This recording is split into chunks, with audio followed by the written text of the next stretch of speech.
बच्चों, इस अध्याय में हम पढ़ने वाले हैं अवकलज के अनुप्रयोग। पिछले कक्षा में आपने देखा था कि अवकलन, किसी फलन का अवकलन किस प्रकार ज्ञात करते हैं, और फिर कठिन अवकलन को भी हमने देखा था। तो इस अध्याय में हम पढ़ने वाले हैं कि राशियों में परिवर्तन की दर हम किस प्रकार ज्ञात करते हैं, और चेन रूल का उपयोग करके dy बाई dx का मान किस प्रकार ज्ञात करते हैं जब y t का फलन होगा और x भी t का फलन होगा। फिर देखेंगे कि वर्धमान फलन और ह्रासमान फलन क्या होता है, एक निश्चित अंतराल में कौन सा फलन वर्धमान है और कौन सा फलन ह्रासमान है, इसे भी ज्ञात करेंगे। किसी वक्र के स्पर्श रेखा का समीकरण जब वह दिए गए बिंदु से होकर जाता है, किसी वक्र के अभिलंब का समीकरण जब वो किसी दिए गए बिंदु से होकर के जाता है। इन दोनों अलग अलग स्थितियों में हम किसी दिए गए वक्र के स्पर्श रेखा का समीकरण और किसी दिए गए वक्र के अभिलंब का समीकरण भी हम यहाँ पर ज्ञात करेंगे। अवकलन का अनुप्रयोग त्रुटियों एवं सन्निकटन मान को ज्ञात करने के लिए करेंगे। इसके बाद हम यह देखेंगे कि किसी फलन का उच्चिष्ट और निम्निष्ट क्या होता है, और इसके बाद देखेंगे कि स्थायी उच्चिष्ट और स्थायी निम्निष्ट किस प्रकार ज्ञात करते हैं, और फिर इन प्रश्नों को हम आगे सरल करेंगे। आइए शुरू करते हैं अपना अध्याय। राशियों में परिवर्तन की दर। माना y equal to f of x एक फलन है कुछ इस प्रकार। इसका मतलब ये कि प्रत्येक x के मान के लिए y का हमें अलग अलग मान प्राप्त होगा, अर्थात x जो है यह स्वतंत्र चर है और y परतंत्र चर है। माना कि x में अल्प परिवर्तन डेल्टा x करने पर y के मान में डेल्टा y वृद्धि होती है। तो इस प्रकार चर x के सापेक्ष y में परिवर्तन की दर यदि ज्ञात करने कहा जाए तो यह होगा delta y by delta x। पुनः यदि x और y किसी तीसरे चर t के सापेक्ष परिवर्तित हो, अर्थात x और y दोनों अलग अलग t के फलन हैं, तो dy बाई dx को हम ज्ञात कर सकते हैं। चैन रूल या श्रृंखला नियम का भी उपयोग करेंगे और हम लिखेंगे dy by dx equal to dy by dt upon dx by dt। इस सूत्र के द्वारा एक चर में परिवर्तन की दर ज्ञात की जा सकती है यदि दूसरे चर में भी परिवर्तन की दर हमें ज्ञात हो। तो प्रश्न दिया गया है कि यदि एक घन की कोर 5 सेंटीमीटर प्रति सेकंड की दर से बढ़ रही है तो घन का आयतन किस दर से बढ़ रहा है जब उसके कोर की लंबाई 8 सेंटीमीटर है। तो इस प्रश्न को सरल करने के पहले आपको यह ज्ञात होना चाहिए कि घन क्या होता है। तो घन एक त्रिविमीय ऑब्जेक्ट होता है जिसकी लंबाई, चौड़ाई और ऊंचाई बराबर होती है, और घन का आयतन ये होगा लंबाई गुणित चौड़ाई गुणित ऊंचाई। माना कि कोर की लंबाई a है, t समय पर उसका आयतन v है, तो हम लिखेंगे v equal to a cube. मान लेते हैं कि समीकरण 1 है। अब v का जो मान है या आयतन का जो मान है वो कोर की लंबाई पर निर्भर कर रहा है। अब आयतन में परिवर्तन की दर ज्ञात करेंगे तो v equal to a cube, v का मान a पर निर्भर कर रहा है। dy बाई dt आयतन में परिवर्तन की दर होगी t के सापेक्ष, और dA बाई dt होगा घन के कोर की लंबाई में परिवर्तन की दर समय t के सापेक्ष। dV बाई dt ज्ञात करना हो तो इसके लिए हम समीकरण 1 का अवकलन t के सापेक्ष करेंगे, तो हमको मिल जाएगा dV by dt equal to 3a square into dA by dt। अब प्रश्न में दिया गया है कि परिवर्तन की दर ज्ञात कीजिए जब कोर की लंबाई 8 सेंटीमीटर है। तो इसका मतलब ये कि a इक्वल टू हम 8 फुट कर देंगे, और प्रश्न में दिया गया है कि घन के कोर की लंबाई 5 सेंटीमीटर प्रति सेकंड की दर से बढ़ रही है, अर्थात dA बाई dt का मान 5 है। इन सभी मानों को रख देंगे तो हमें मिल जाएगा 3 गुना 8 का वर्ग गुना 5।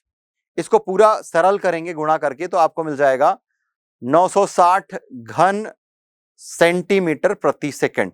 ये आयतन में परिवर्तन की दर है t के सापेक्ष, और यही हमें ज्ञात करने के लिए कहा गया था। तो प्रश्न दिया गया है कि यदि वृत्त की त्रिज्या 3 सेंटीमीटर प्रति सेकंड की दर से बढ़ रही है, जब वृत्त की त्रिज्या 10 सेंटीमीटर है तब किस दर से वृत्त का क्षेत्रफल बढ़ रहा है, यह हमें ज्ञात करना है। तो पहली बात यह कि आपको जो राशि दी गई है वृत्त की त्रिज्या और वृत्त का क्षेत्रफल, इसमें जो संबंध प्रदर्शित करने वाला सूत्र है वह ज्ञात होना चाहिए। तो इसको हम लिखेंगे कि माना कि वृत्त की त्रिज्या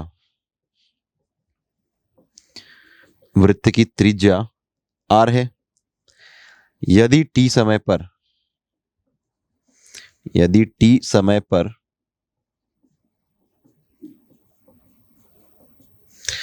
उसका क्षेत्रफल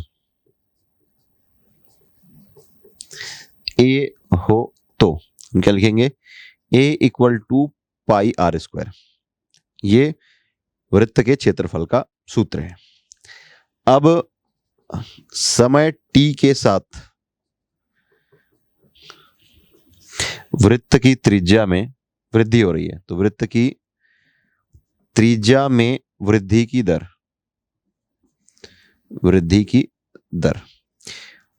ये वृत्त की त्रिज्या में वृद्धि की दर किसके सापेक्ष, टी के सापेक्ष। तो ये हो जाएगा d r by d t. Rate of change निकाल रहे हैं किसका, आर का, with respect to time t. और ये दिया हुआ है 3 सेंटीमीटर पर सेकेंड। अब हमें पूछा है जब वृत्त की त्रिज्या 10 सेंटीमीटर है तब किस दर से वृत्त का क्षेत्रफल बढ़ रहा है। तो हम लिखेंगे कि समय टी के साथ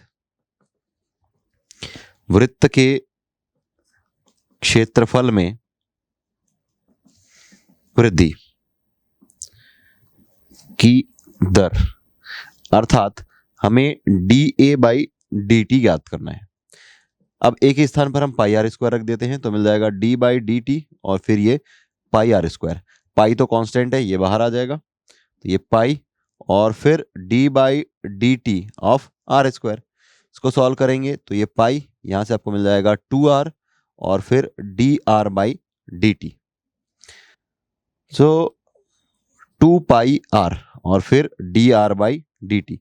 D r by d t ये है 3 सेंटीमीटर पर सेकेंड। आर की वैल्यू एट 10 सेंटीमीटर ये हमें ज्ञात करना है। तो ये 2 pi r into 3 that is 6 pi r. अब हमें जो ज्ञात करना है वो है वृत्त के क्षेत्रफल में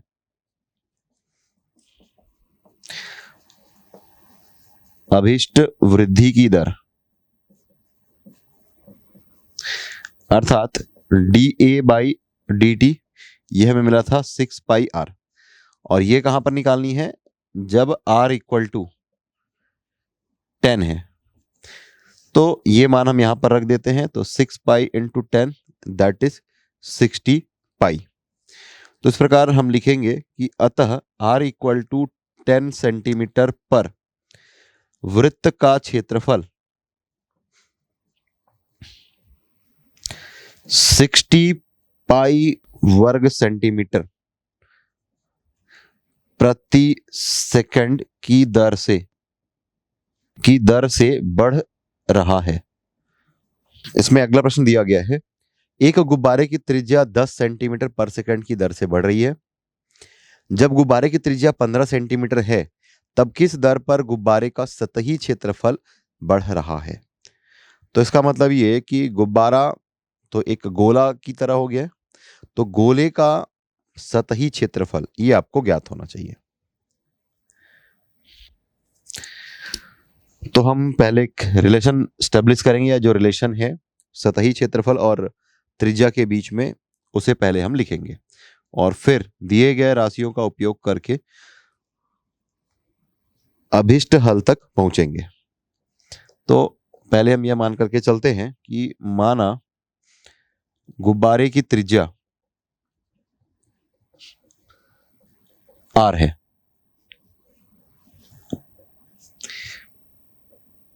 यदि समय t पर उसका सतही क्षेत्रफल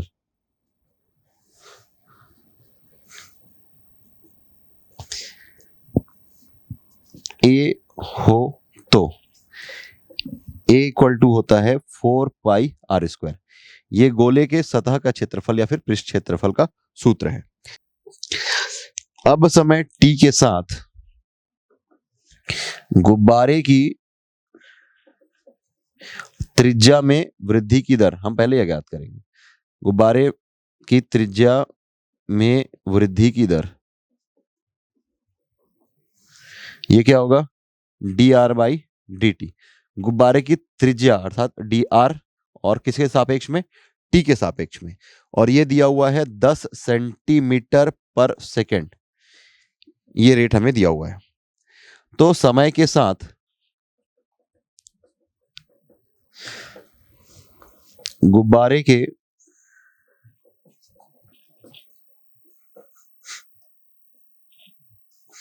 क्षेत्रफल में वृद्धि की दर, ये हमें मिल जाएगा d a by d T. गुब्बारे का क्षेत्रफल हमने ए माना है और किसके सापेक्ष, टी के सापेक्ष, तो ये हो जाएगा d a by d t, अर्थात d by d t of 4 pi r square. 4 pi constant है, तो d by d t of r square, इसको सॉल्व करेंगे तो मिल जाएगा 4 pi into 2r d r by d t. इसको solve करेंगे तो अल्टीमेटली हमें मिल जाएगा 8 pi r into d r by d t. D r by d t की वैल्यू है 10 सेंटीमीटर पर सेकंड, इसको इसमें रख देते हैं, तो 8 पाई आर इंटू 10, ये मिल जाएगा 80 पाई आर, ये हमें मिल गया D a by d T. अब हमें क्षेत्रफल में वृद्धि की दर निकालनी है। क्षेत्रफल में वृद्धि की दर कब निकालनी है, r इक्वल टू 15 पर। जब गुब्बारे की त्रिज्या 15 सेंटीमीटर है तब वृद्धि की दर निकालनी है, अर्थात d a by d t at r equal to 15, यहां पर 15 रख देंगे, 80 पाई इंटू 15, तो ये मिल जाएगा 15 × 120 और ये 0 पाई। तो इस प्रकार हम यह लिख सकते हैं कि अतः जब गुब्बारे की त्रिज्या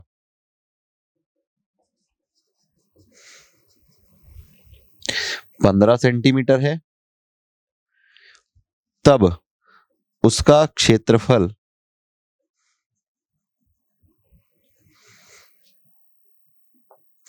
1200 पाई वर्ग सेंटीमीटर पर सेकंड की दर से बढ़ रहा है।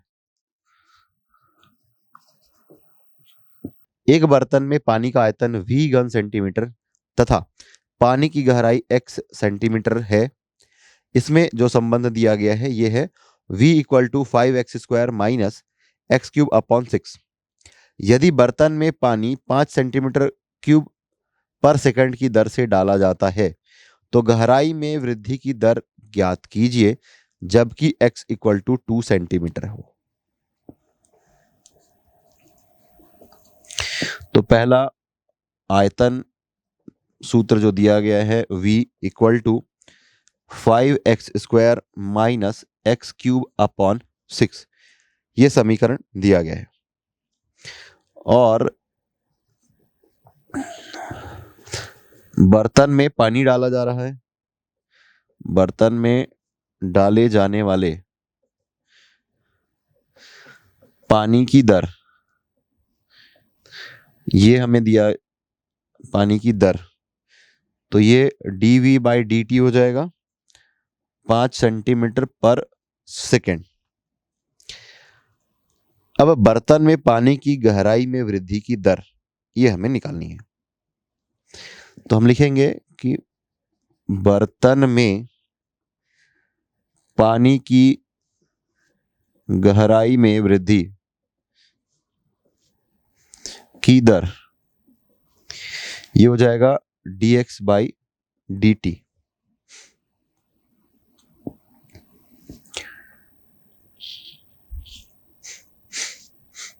तो हम dv by dt equal to लिख सकते हैं d by dt of this 5x² minus x³ upon 6, d by dt of this, so ये इसके इक्वल होगा, ये हो जाएगा 10x minus 3x² upon 6 into dx by dt। dv by dt ये दिया गया है, इसकी वैल्यू हम पुट कर देते हैं 5, और यहां से आप सॉल्व करेंगे 10x माइनस x² अपॉन 2, और हमें यही याद करना है dx बाई dt। तो यहां से हम dx बाई dt ज्ञात कर सकते हैं, dx by dt equal to 5 upon 10x minus x² upon 2। ये हमें वह सूत्र मिल गया। अब कौन से कंडीशन पर हमें बर्तन में पानी की गहराई ज्ञात करनी है? जब x इक्वल टू 2 सेंटीमीटर हो। तो हम लिखेंगे जब x इक्वल टू 2 सेंटीमीटर है तब बर्तन में पानी की गहराई, इसमें वृद्धि, अर्थात dx by dt at x equal to 2 centimetre. तो इस फार्मूले में हम x equal to 2 centimetre put कर देंगे, तो मिल जाएगा 5/10 इंटू 2 माइनस 2 का स्क्वायर अपॉन 2, मिल गया 5/20 माइनस 2 दैट इज 5/18 सेंटीमीटर पर सेकेंड। तो यही है गहराई में वृद्धि की दर जब x इक्वल टू 2 सेंटीमीटर है उस स्थिति में। अगला प्रश्न दिया गया है, एक 40 मीटर लंबी सीढ़ी का ऊपरी सिरा ऊर्ध्वाधर दीवार से लगा हुआ है। जब निचला सिरा दीवार से 9 मीटर की दूरी पर है तो सीढ़ी 5 मीटर प्रति सेकंड की दर से फिसलने लगती है। उसका ऊपरी सिरा किस दर से नीचे आ रहा है? तो इसके लिए हम एक रफ स्केच बनाएंगे और फिर तो ये मान करके चलते हैं कि ये चित्र कुछ इस प्रकार है, जहां पर OA यह दीवार है और इसमें एक सीढ़ी है OB और इसमें एक सीढ़ी है AB और AB की जो लंबाई है यह 41 मीटर है। अब हम ये मान करके चलते हैं कि OA का डायरेक्शन में हम y फलन को ले रहे हैं और OB ये हमारा 9 मीटर है। जब निचला सिरा 9 मीटर दूरी पर है उस स्थिति पर हमें निकालना है। तो जैसे जैसे O से B की बीच की दूरी बढ़ रही है अर्थात dA dx बाई dt हो जाएगा, अर्थात x में परिवर्तन की दर t के सापेक्ष, और ये जो OA है इसकी दूरी लगातार कम होती जाएगी। तो इसमें y में t के सापेक्ष परिवर्तन की दर यदि निकालना है तो हम लिखेंगे dy बाई dt। तो इसे हल करते हैं। तो हम ये लिखेंगे कि दिया है एक 40 मीटर लंबी सीढ़ी का ऊपरी सिरा A ऊर्ध्वाधर दीवार OA से लगा है। उसका निचला सिरा दीवार OA से B तक 9 मीटर दूरी है, जैसा कि चित्र में आपको दिखाई दे रहा है। अब यह मानते हैं कि OB जो है ये x है और OA जो है y है। जब किसी समय t पर सीढ़ी AB का निचला सिरा B O से x मीटर की दूरी पर है तथा उसी समय t पर A O से y दूरी पर स्थित है, तो यहां पर हम पाइथागोरस प्रमेय का उपयोग करके लिख सकते हैं कि x square plus y square equal to 41 का स्क्वायर। मान लेते हैं कि समीकरण 1 है। देखिए O से B ये आधार हो गया, O से A ये लंब हो गया और A से B कर्ण हो गया, तो ये x square plus y square equal to 41 का स्क्वायर। अब t के सापेक्ष अवकलन कर देंगे, t के सापेक्ष दोनों पक्षों का अवकलन करेंगे। दोनों पक्षों का अवकलन करने पर t के सापेक्ष करेंगे तो ये मिल जाएगा 2x dx बाई dt, यह मिल जाएगा 2y dy बाई dt और राइट हैंड साइड में कांस्टेंट है तो ये हमें मिल जाएगा 0। दोनों पदों पर 2 जो है ये उभयनिष्ठ है, तो x dx by dt plus y dy by dt equal to 0। मान लेते हैं कि ये समीकरण 2 है। अब प्रश्न में जो दिया गया था कि सीढ़ी के एक सिरा है B, यह O से दूर जा रहा है, तो B को O से दूर जाने की दर, तो O से B यहां पर x है, तो x के सापेक्ष x में t के सापेक्ष क्या परिवर्तन हो रहा है, तो dx बाई dt ये है 5 मीटर पर सेकंड, ये राशि हमें दिया गया है। अब ये जो dx बाई dt है इसे समीकरण 2 में रख देते हैं, तो समीकरण 2 में मान रख देंगे। मान रखने पर क्या मिल जाएगा, x dx बाई dt ये है 5 plus y dy by d t equal to 0। अब अल्टीमेटली हमें dy बाई डी टी चाहिए, तो ये y dy by d t equal to -5x, या फिर dy by d t equal to -5x upon y। y इधर multiply हुआ, इधर जाकर के डिवाइड हो जाएगा। तो मान के चलते हैं कि ये समीकरण 3 है। अब इसमें एक स्थिति दी गई है जब निचला सिरा दीवार से 9 मीटर की दूरी पर है, अर्थात अब जो चीजें दी गई है उसे देखते हैं। जब x इक्वल टू 9 मीटर है, तब हम समीकरण 1 में देखते हैं। समीकरण 1, x इक्वल टू 9 यहां पर रख देते हैं, तो मिल जाएगा 9 का वर्ग धन y का वर्ग बराबर 41 का वर्ग।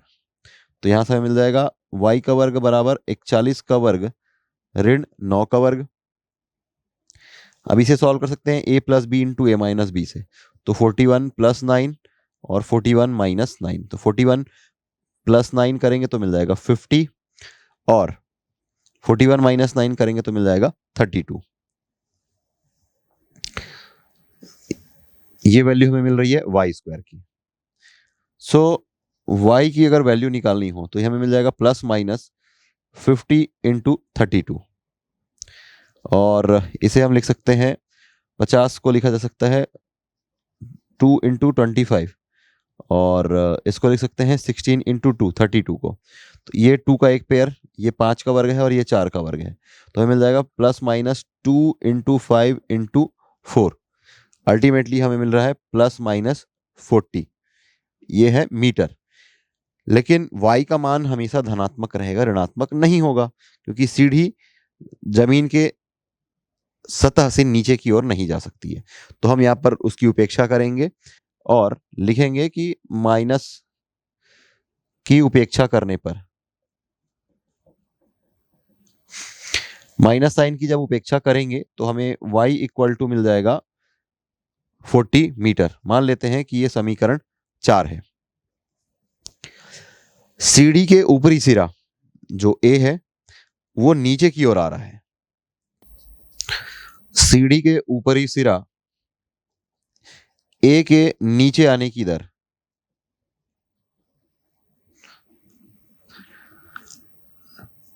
समीकरण 3 जो है ये dy बाई डी टी यही है -5x अपॉन वाई। तो dy by d t equal to -5x upon Y.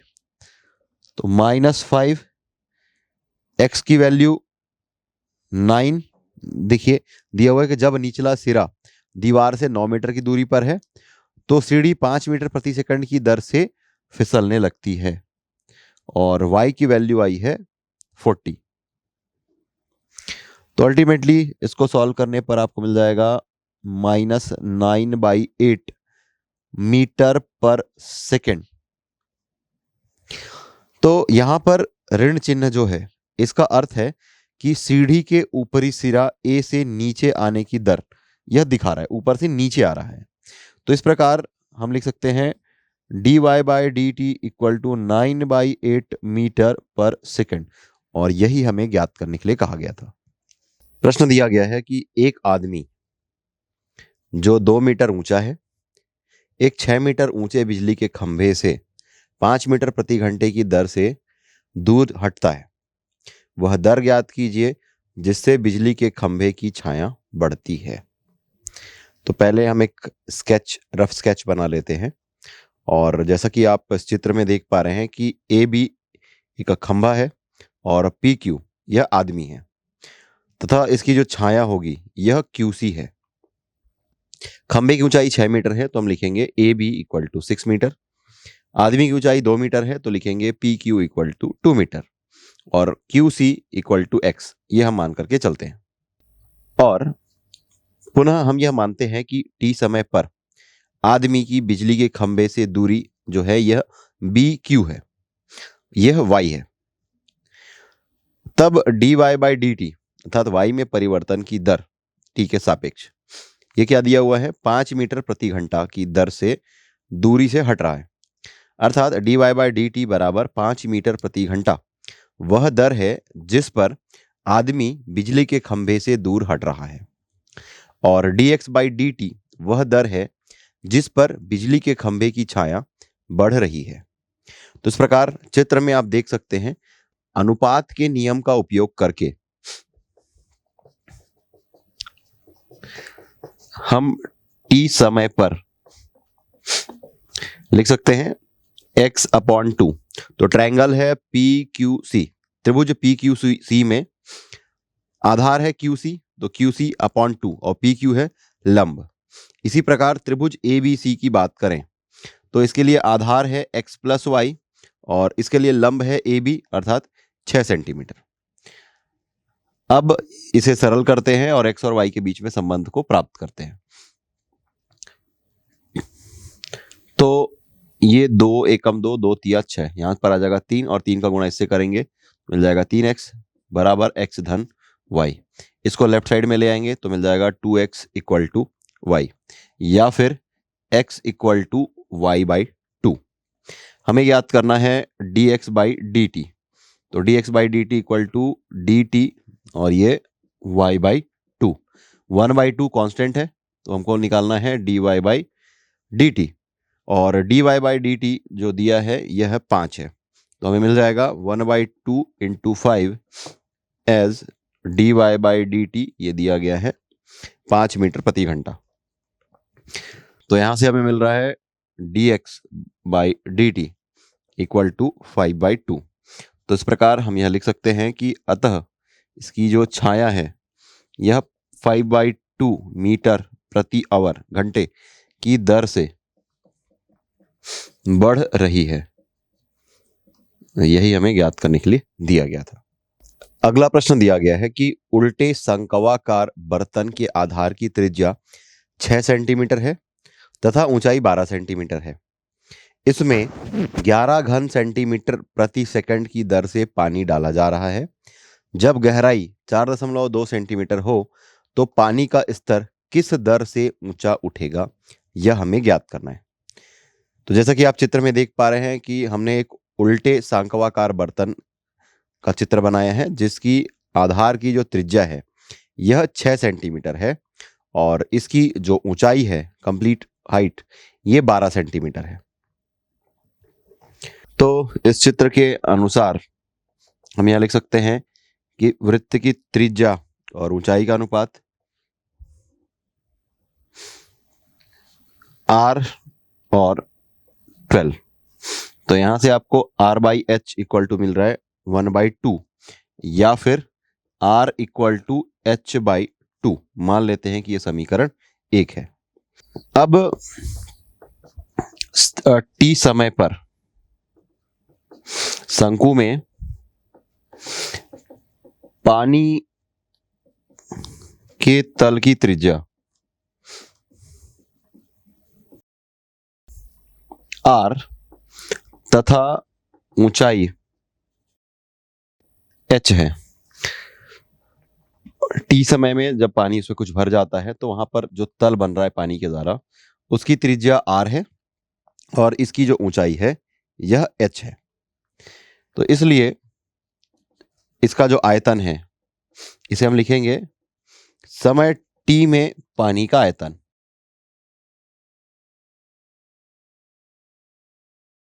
और शंकु का आयतन आपको पता है 1/3 पाई r स्क्वायर h, जहां पर r त्रिज्या है और h ऊंचाई है।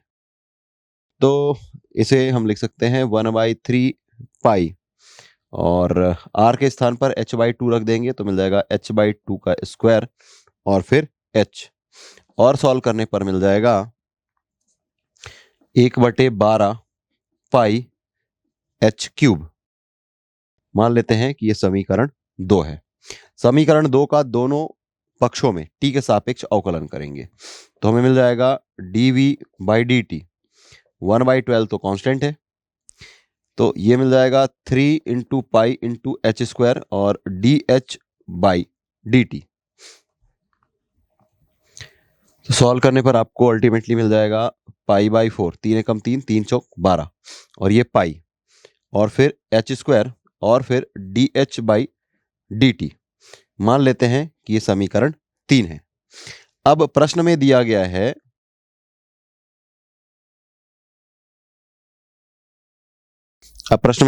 है कि जब h इक्वल टू 4.2 सेंटीमीटर हो तो dv बाई डी टी ये दिया हुआ है। इसमें 11 घन सेंटीमीटर पर सेकंड की दर से पानी डाला जा रहा है। तो dv by d t equal to मिल जाएगा 11 घन सेंटीमीटर प्रति सेकंड की दर से पानी डाला जा रहा है।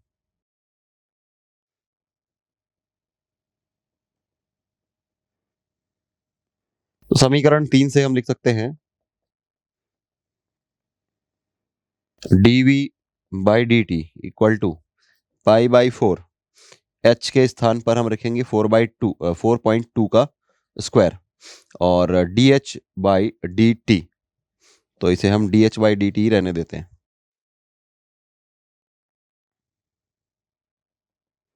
dv बाई डी टी ये 11 दिया हुआ है, तो यहाँ पर 11 रख देते हैं। 11 बराबर पाई बटे 4, और ये 4.2 का वर्ग, और यहाँ से dh बाई डी टी। तो यहाँ से हम dh by d T calculate कर सकते हैं। ये मिल जाएगा 11 गुणा 4, ये 11 या 4 इधर भागे इधर गुणा हो जाएगा, और 4.2 गुणा 4.2, 4.2 का यहाँ पर गुणा में है, इस तरफ ये भाग में आ जाएगा। और पाई, तो पाई के वैल्यू हम 22/7 यह रख देते हैं। अब 22/7 है तो ये 7/22 हो जाएगा इधर जा करके, ये 7 अब इसे जब आप सॉल्व करेंगे तो आपको आंसर मिलेगा 50/63, और इसको और सॉल्व करेंगे तो आपको मिल जाएगा 0.793, या फिर अप्रॉक्सीमेटली वैल्यू हम लिख सकते हैं 0.8 सेंटीमीटर पर सेकेंड। यह पानी की स्तर है। तो जब पानी की गहराई 4.2 सेंटीमीटर है तब पानी का स्तर किस दर से बढ़ेगा, तो यह है 0.8 सेंटीमीटर प्रति सेकंड की दर से बढ़ेगा, और यही हमें ज्ञात करने के लिए दिया गया था। एक वायुसेना का जहाज 100 किलोमीटर प्रति घंटे की दर से ऊर्ध्वाधरतः ऊपर की ओर चढ़ रहा है। यदि पृथ्वी की त्रिज्या r किलोमीटर है तब इसके उड़ना शुरू करने के 3 मिनट बाद जहाज से दिखाई देने वाले पृथ्वी का क्षेत्रफल किस दर से बढ़ रहा है, यह ज्ञात करना है। और दिखाई देने वाला क्षेत्रफल दिया हुआ है capital A equal to 2πr² h upon r plus h, जहां h जहाज से पृथ्वी की दूरी है। तो यहां पर बात की जा रही है कि एक जहाज जो है वो ऊर्ध्वाधरतः 100 किलोमीटर प्रति घंटे की दर से ऊर्ध्वाधरतः ऊपर की ओर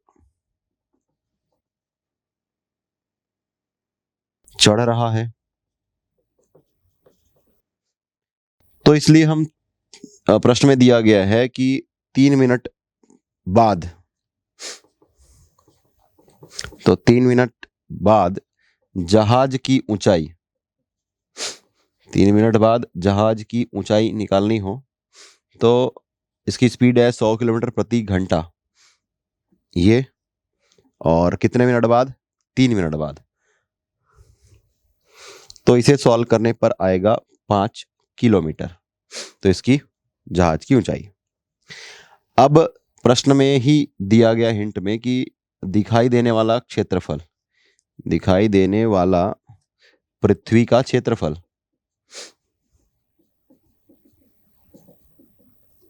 यह दिया हुआ है A equal to 2πr² h upon r plus h। मान लेते हैं कि यह समीकरण 1 है, जहां h जहाज से पृथ्वी की ऊंचाई है,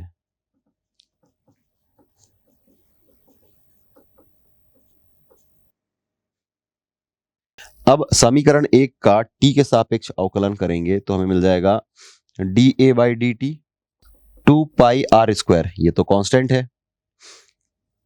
अब d by d t h upon r plus h, दो फलनों का भागफल है और उसका हमें अवकलन करना है।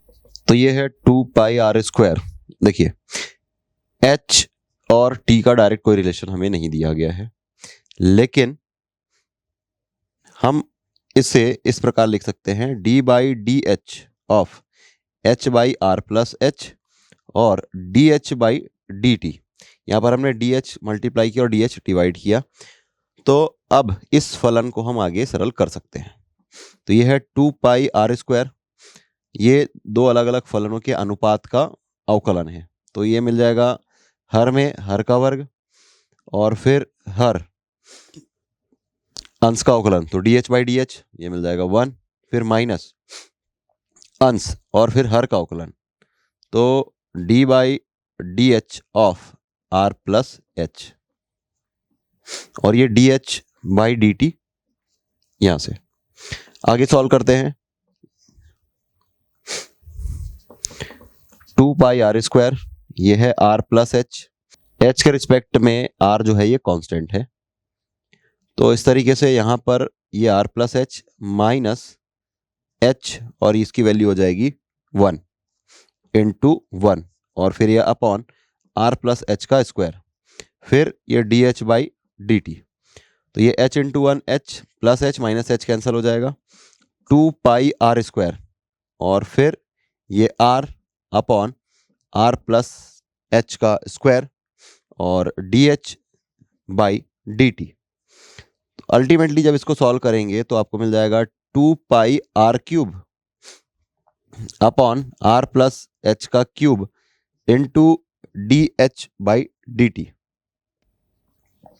तो 2 पाई आर क्यूब अपॉन ये आर स्क्वायर है, एक्चुअली में आर प्लस एच का स्क्वायर है ये स्क्वायर, तो ये आर प्लस एच का square d h by d t, ये है 100। क्योंकि जहाज की पृथ्वी से दूरी बढ़ने की दर ये क्या दिया हुआ है 100 किलोमीटर प्रति घंटा, तो इस वजह से ये D h by d T जो होगा ये हम लिखेंगे 100 किलोमीटर प्रति घंटा। ये हमने यहाँ पर 100 पुट कर दिया। अब इसको सॉल्व करने पर हमें मिल जाएगा d a by d t, d a by d t equal to 2 से 100 का मल्टीप्लाई करेंगे तो 200 पाई और ये r cube upon r plus h का स्क्वायर, ये है किलोमीटर पर आवर। अब प्रश्न में क्या दिया है कि 3 मिनट बाद की स्थिति है, तो हम लिखेंगे 3 मिनट बाद जब h इक्वल टू 5 किलोमीटर है, ये हमने कैलकुलेट किया है, h इक्वल टू 5 किलोमीटर, दिखाई देने वाले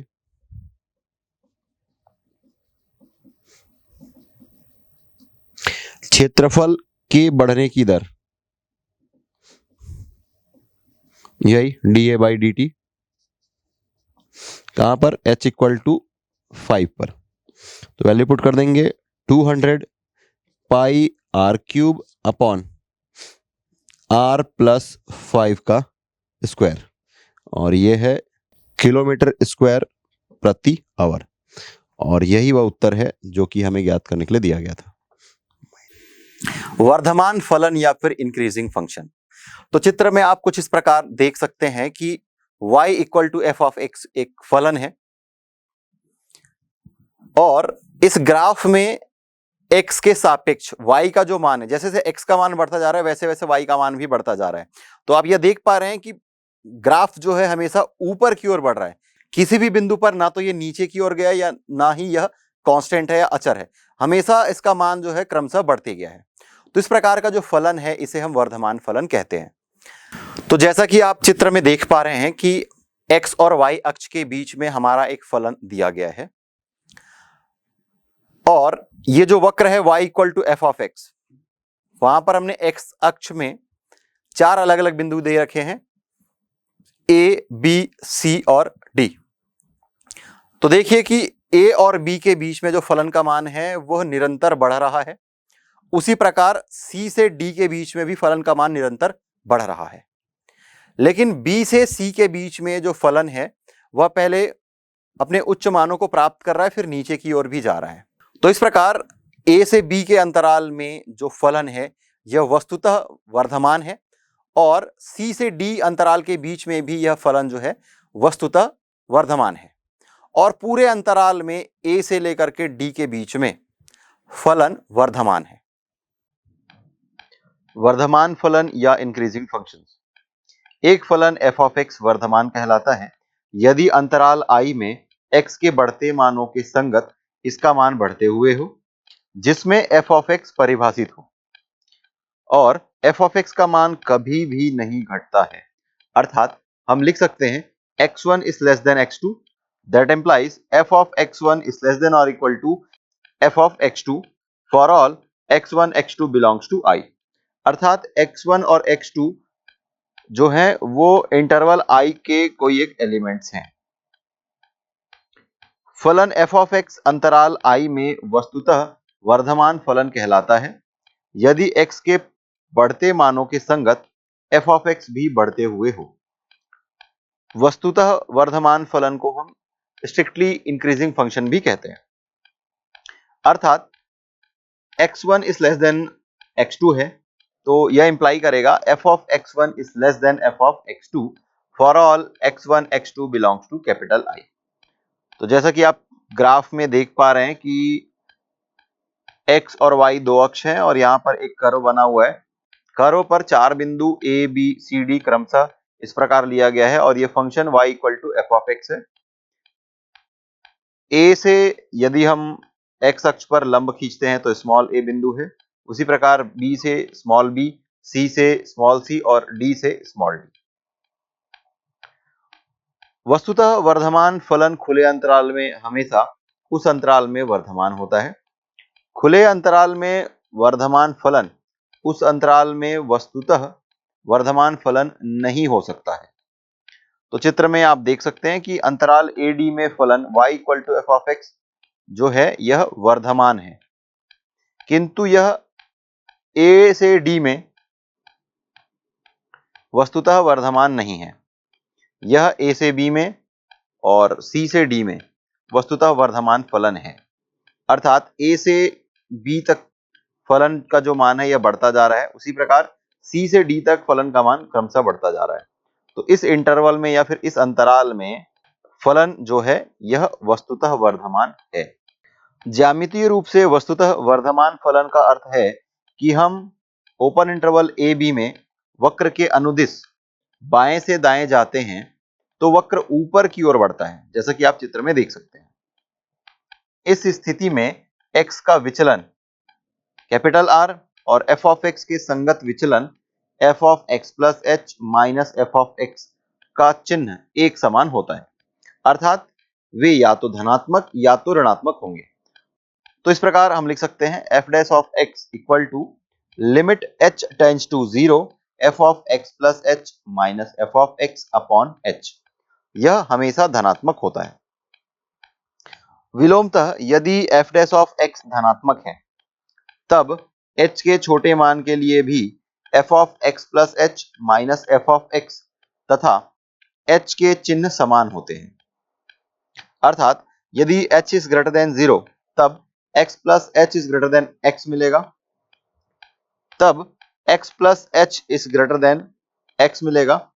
तो इससे हमें मिल जाएगा, अगर दोनों पक्षों में हम फलन लगा दें f ऑफ, तो f of x plus h is greater than f of x तथा h इज लेस देन 0 होगी, तब x plus h is less then x, that implies f of x plus h is less than f of x। इससे यह स्पष्ट है कि f of x का वर्धमान फलन है। दूसरे रूप में चित्र से यह स्पष्ट है कि f of x open interval a b में वर्धमान फलन है, तब वक्र y equal to f of x के किसी बिंदु पर खींची गई स्पर्श रेखा x की धन दिशा के साथ न्यून कोण बनाती है। इसलिए tan theta is greater than 0, that implies dy by dx is greater than 0, या फिर f dash of x is greater than 0 for all x belongs to open interval a b। ह्रासमान फलन या फिर डिक्रीजिंग फंक्शन, आप graph को देख करके यह समझ सकते हैं कि कौन सा फलन वर्धमान है और कौन सा फलन ह्रासमान है। x और y अक्ष के बीच में यदि हम कोई एक ग्राफ लें या एक फलन लें y equal to f of x, यदि ग्राफ के मान में निरंतर कमी होती जा रही है या फिर वो नीचे की ओर बढ़ता जा रहा है तो ऐसे फलन को हम ह्रासमान फलन कहते हैं। चित्र में आप देख सकते हैं कि y equal to f of x एक फलन है और x अक्ष पर हमने 4 बिंदु ले रखे हैं a, b, c और d। उसी के सापेक्ष y वक्र पर capital A, capital B, capital C और कैपिटल D क्रमशः बिंदुएं हैं। तो देखिए कि A से B तक जो है वक्र का मान निरंतर नीचे की ओर आ रहा है। उसी प्रकार C से D अंतराल में भी फलन जो है वह निम्न मानों को प्राप्त कर रहा है। तो इस प्रकार A से B में और C से D में यह जो फलन है यह वस्तुतः ह्रासमान है। लेकिन यदि पूरे अंतराल की बात की जाए, A से D की बात की जाए, तो जो फलन है यह ह्रासमान है। ह्रासमान फलन या डिक्रीजिंग फंक्शन, एक फलन f ऑफ x ह्रासमान फलन कहलाता है यदि अंतराल I में x के बढ़ते मान के संगत जो कि परिभाषित हो, y का मान कभी भी बढ़ते हुए नहीं होता है। अर्थात x1 is less than x2, that implies f of x1 is greater than or equal to f of x2 for all x1 x2 belongs to I। अर्थात x1 का मान x2 के मान से छोटा है और जब इसे फंक्शन में अप्लाई करते हैं तो f of x1 का जो मान होता है यह बड़ा हो जाता है या बराबर होता है f of x2 के, जहां पर x1 और x2 अंतराल के अवयव हैं। फलन f of x अंतराल I में वस्तुतः ह्रासमान कहलाता है यदि x के बढ़ते मान के संगत f of x का मान हमेशा घटते हुए होता है। वस्तुतः ह्रासमान को हम स्ट्रिक्टली डिक्रीजिंग फंक्शन भी कहते हैं, अर्थात उस अंतराल में फलन का मान हमेशा घटते हुए दिखाई देगा। तो इसे मैथमेटिकली हम लिख सकते हैं x1 is less than x2, that implies f of x1 is greater than f of x2। वस्तुतः ह्रासमान फलन खुले अंतराल में हमेशा उस अंतराल में घटते हुए होता है। खुले अंतराल में ह्रासमान फलन उस अंतराल में वस्तुतः ह्रासमान फलन नहीं हो सकता। तो जैसा कि आप चित्र में देख सकते हैं कि ओपन इंटरवल a से d में जो फलन है y equal to f of x, ये ह्रासमान फलन है, किंतु a से d जो ओपन इंटरवल है इसमें वस्तुतः ह्रासमान नहीं है, क्योंकि b से c इंटरवल के बीच में फंक्शन जो है यह इंक्रीज कर रहा है, किंतु a open interval A D में वस्तुतः ह्रासमान नहीं है। यह ओपन इंटरवल ए बी और ओपन इंटरवल सी डी में वस्तुतः ह्रासमान है। अर्थात ओपन इंटरवल ए से बी में देखिए फलन का मान नीचे गिरता हुआ है, उसी प्रकार सी से डी में भी फलन का जो मान है वो क्रमशः गिरता हुआ आपको दिखाई दे रहा है। तो ज्यामितीय रूप में वस्तुतः ह्रासमान फलन का अर्थ यह है कि ओपन इंटरवल ए बी में वक्र के अनुदिश बाएं से दाएं जाते हैं तो वक्र गिरता है।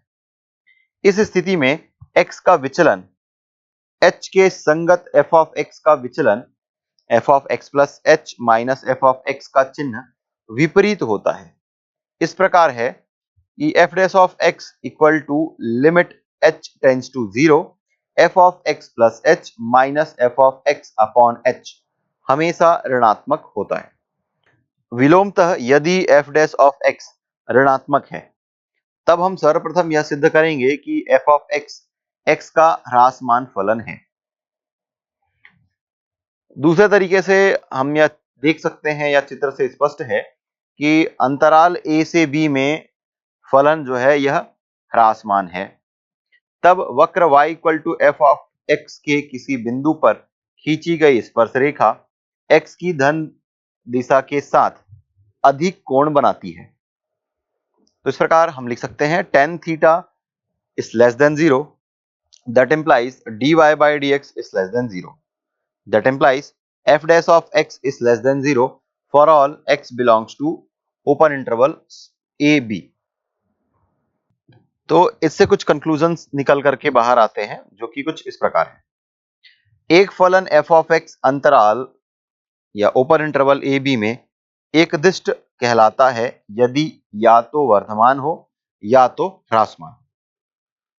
एक फलन f ऑफ x बिंदु x0 पर वर्धमान कहलाता है यदि अंतराल ओपन इंटरवल है x0 minus h to x0 plus h में x0 इस प्रकार है कि f of x open interval x0 minus h to x0 plus h में वर्धमान है। और यही बात ह्रासमान के लिए भी है कि यदि x0 ह्रासमान है तो उस इंटरवल में x का मान भी ह्रासमान होगा। एक फलन f of x closed interval a b पर वर्धमान कहलाता है यदि यह ओपन इंटरवल ए बी पर वर्धमान है और यह x इक्वल टू a और x इक्वल टू b पर भी वर्धमान हो। इसी प्रकार यदि एक फलन f of x close interval a b पर ह्रासमान कहलाता है यदि ओपन इंटरवल ए बी पर ह्रासमान है और यह x इक्वल टू a और x इक्वल टू b पर भी ह्रासमान हो। फलन f ऑफ x के लिए x इक्वल टू x0 के मान को क्रांतिक मान कहते हैं या क्रिटिकल वैल्यू कहते हैं यदि या तो f dash of x equal to 0 या f डैश ऑफ x विद्यमान नहीं है।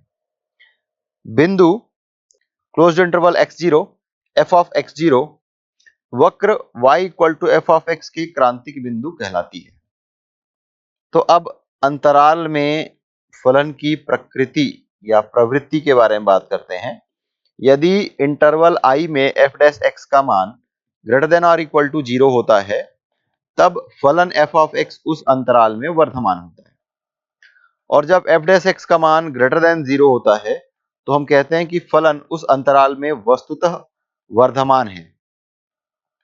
इसी प्रकार यदि f डैश x का मान उस अंतराल में लेस देन और इक्वल टू 0 है तो हम यह कहते हैं कि फलन जो है यह ह्रासमान है और f डैश ऑफ x उस अंतराल में यदि लेस देन 0 है तब हम यह कहते हैं कि f ऑफ x उस अंतराल में वस्तुतः ह्रासमान है और यदि स्थिति मिलती है f dash of x equal to 0 तब फलन जो होता है यह एक अचर फलन होता है। प्रश्न दिया गया है कि वे अंतराल ज्ञात कीजिए जिनमें फलन वर्धमान या ह्रासमान है। तो इसमें पहला प्रश्न दिया गया है 6x² माइनस 2x प्लस 1। तो जैसा कि आप जानते हैं कि थोड़ी देर पहले हम लोगों ने देखा था कि फलन किस अंतराल में वर्धमान है और किस फलन में ह्रासमान है, यह ज्ञात करने की क्रियाविधि हमने देखी थी। तो इस प्रकार जो फलन दिया गया है इसे हम पहले f ऑफ x मानते हैं।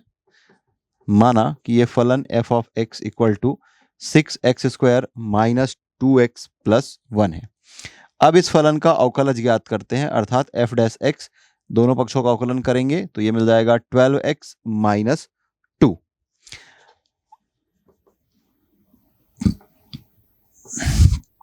अब फलन जो है f ऑफ x के वर्धमान होने के लिए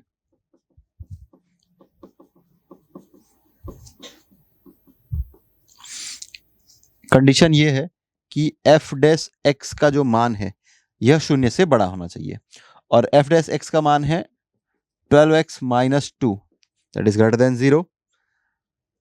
अब इसको आगे सॉल्व करेंगे तो मिल जाएगा, देखिए ये 12x इज ग्रेटर देन 2 और सॉल्व करेंगे तो मिल जाएगा x is greater than 2/12 that implies x is greater than 1/, that implies x is greater than 1/6। तो इस अंतराल की बात करें जब x का मान 1/6 से बड़ा है तो इस प्रकार हम यह लिखेंगे कि फलन f ऑफ x जो है यह अंतराल 1/6 टू इंफिनिटी इस अंतराल में वर्धमान है।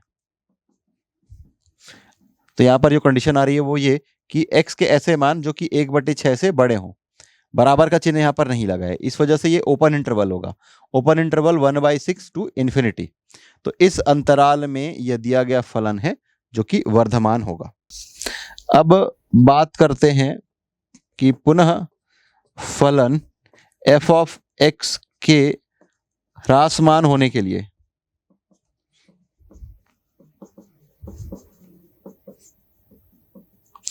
f dash of x is less then 0, ये वाली कंडीशन आती है। अगेन यहाँ पर ये वाली कंडीशन है ग्रेटर देन, अब लेस देन के लिए हम सॉल्व करेंगे। तो 12x minus 2 is less then 0। तो अल्टीमेटली जब सॉल्व करेंगे तो आपको मिल जाएगा x इज लेस देन 1/6। यहाँ पर ग्रेटर देन 6 आया था, 1/6 आया था, तो यहाँ पर x इज लेस देन 1/6 आएगा। अर्थात x के ऐसे मान जो कि 1/6 से छोटे हैं। तो इसका मतलब ये कि अंतराल जो होगा वो -∞ टू 1/6 होगा। तो इस प्रकार हम लिखेंगे कि फलन f ऑफ x अंतराल -∞ टू 1/6 में ह्रासमान है या फिर ह्रासमान फलन है।